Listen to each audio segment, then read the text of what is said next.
मुनीरुल Haq, your mathematics teacher. Welcome to success coaching academy.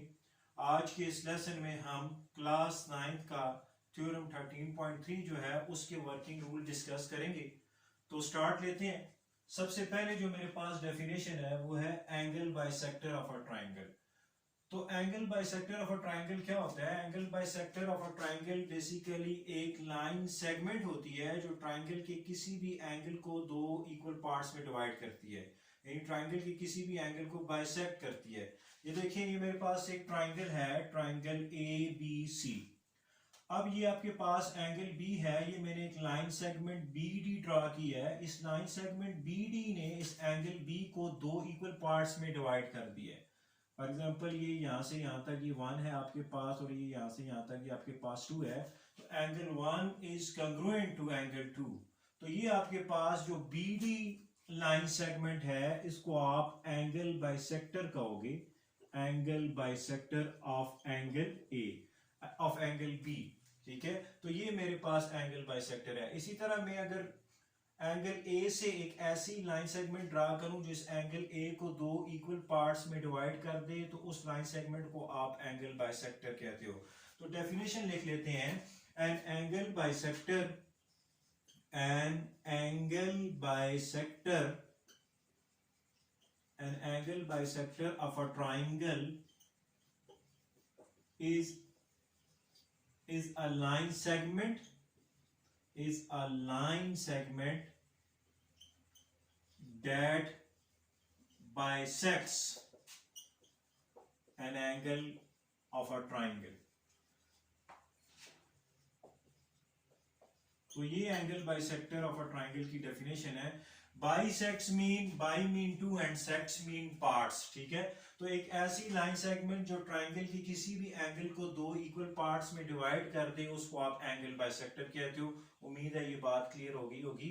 अब next जो हमारे पास टॉपिक है वो है exterior angle of a triangle.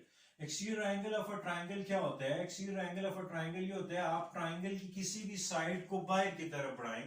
देखिए ये आपके पास ट्राइंगल ए बी सी है, मैं साइड ए सी को बाहर की तरफ बढ़ाता हूं, यानी प्रोड्यूस कर रहा हूं, बाहर की तरफ मैंने बढ़ा दिया इसको। अब ये जो प्रोड्यूस साइड है जिसको मैंने बाहर की तरफ बढ़ाया, और ये जो एडजेसेंट साइड है इसके साथ जो मिली हुई साइड है, ये जो एंगल बनाती हैं इनको आप एक्सटीरियर एंगल कहते हो। तो ये आपके पास जो एंगल बनता है ये एंगल डी, इसको आप एक्सटीरियर एंगल कहते हो। एक दफा फिर सुन लें, आप ट्राइंगल की किसी भी साइड को बाहर की तरफ बढ़ाएं, वो प्रोड्यूस साइड और उसके साथ जो ट्राइंगल की एडजेसेंट साइड है वो जो एंगल बनाती है, उनके दरमियान जो एंगल बनता है उसको आप एक्सटीरियर एंगल कहते हो। ठीक है, तो exterior angle of a triangle की डेफिनेशन कर लेते हैं। Exterior angle of a triangle, when any side of a triangle is extended, जब किसी भी साइड ऑफ अ ट्राइंगल को एक्सटेंड किया जाए, then the angle between this extended side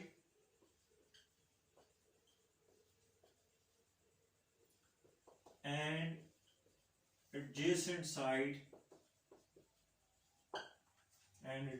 side of a triangle is called exterior angle of a triangle. उसको आप क्या कहोगे जी? Exterior angle of a triangle कहोगे। अब एक बात जो नोट करने वाली है वो देखें कि ट्राइंगल की किसी भी वर्टेक्स पे दो एक्सटीरियर एंगल होंगे और एक इंटीरियर एंगल होगा। ये देखिए, ये ट्राइंगल का वर्टेक्स सी है। अब इस वर्टेक्स सी पे जो इंटीरियर एंगल है वो तो ये एंगल है, ये इंटीरियर एंगल सी है। अब इस पे दो एक्सटीरियर एंगल किस तरह होंगे? आप ट्राइंगल की जो साइड बी सी है इसको बाहर की तरफ बढ़ाएं, ये मैं बाहर की तरफ बढ़ा रहा हूं, ये अब ये इसको मैंने बाहर की तरफ बढ़ाया, तो अब ये जो एक्सटेंडेड साइड है और इसके साथ जो एडजेसेंट साइड है ए सी, ये भी जो एंगल बना रही है इसको भी एक्सटीरियर एंगल कहते हैं, इसको आप डी प्राइम का नाम दे दें। तो आप ये चेक करें कि एक वर्टेक्स पे एक इंटीरियर एंगल है और दो एक्सटीरियर एंगल है। इसी तरह मैं यहाँ पे भी ये काम कर सकता हूँ। आप ये AC साइड को बाहर की तरफ बढ़ाएं, ठीक है। तो ये जो आपके पास एंगल बनेगा ये आपके पास एक्सटीरियर एंगल होगा। इसी तरह आप AB साइड को बाहर की तरफ प्रोड्यूस करें, एक्सटेंड करें, तो अब ये साइड और इसके साथ जो एडजेसेंट साइड है, ये जो एंगल बनाएंगे ये भी आपके पास एक्सटीरियर एंगल होगा, ये भी आपके पास एक्सटीरियर एंगल होगा, ये भी आपके पास एक्सटीरियर एंगल होगा। तो इसी तरह आप ऊपर भी ये कर सकते हैं, आप इस साइड को बाहर की तरफ बढ़ाते हैं, ठीक है।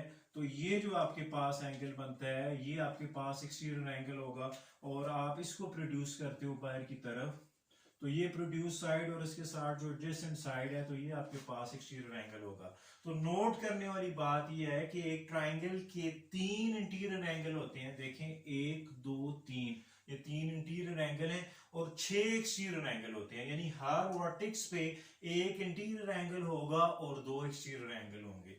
अब exterior angle of a triangle से रिलेटेड एक और बात जो थ्योरम 13.3 में यूज होगी वो ये है, जो एक्सटीरियर एंगल होता है वो opposite non adjacent interior angle से बड़ा होता है, ठीक है।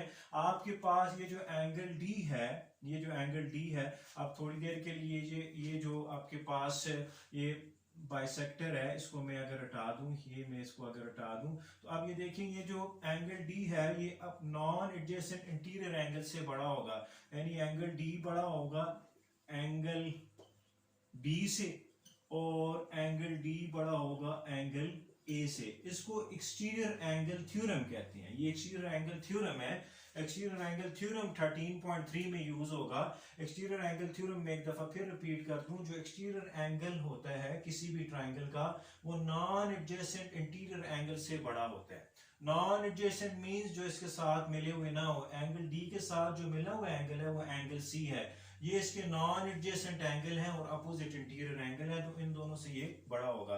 तो उम्मीद है ये आपको angle of a triangle, angle bisector of a triangle और exterior angle of a triangle क्या होता है ये क्लियर हो गया होगा, और एक्सटीरियर एंगल थ्योरम क्या होता है ये क्लियर हो गया होगा। इनको आप प्रैक्टिस करें, इनका स्क्रीनशॉट लेके अपने पास रखें, इनकी बार बार प्रैक्टिस करें, ताकि थ्योरम जब मैं आपको करवाऊंगा तो उसमें किसी किस्म की आपको परेशानी नहीं